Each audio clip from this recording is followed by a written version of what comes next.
everyone! Welcome to Luto ni Diana! Today magluluto tayo ng tuna and surimi omelette or di kaya tortang tuna and surimi.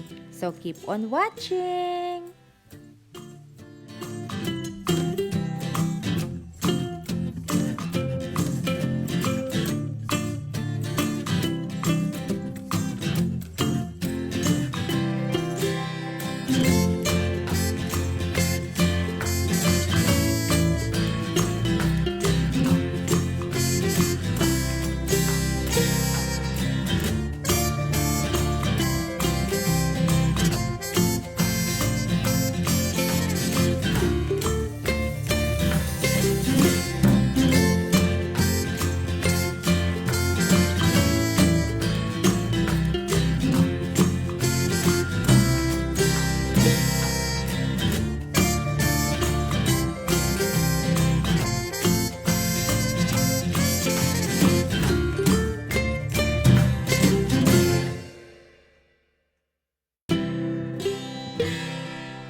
That's it, guys. I hope you will try this recipe at home. Thank you so much for watching.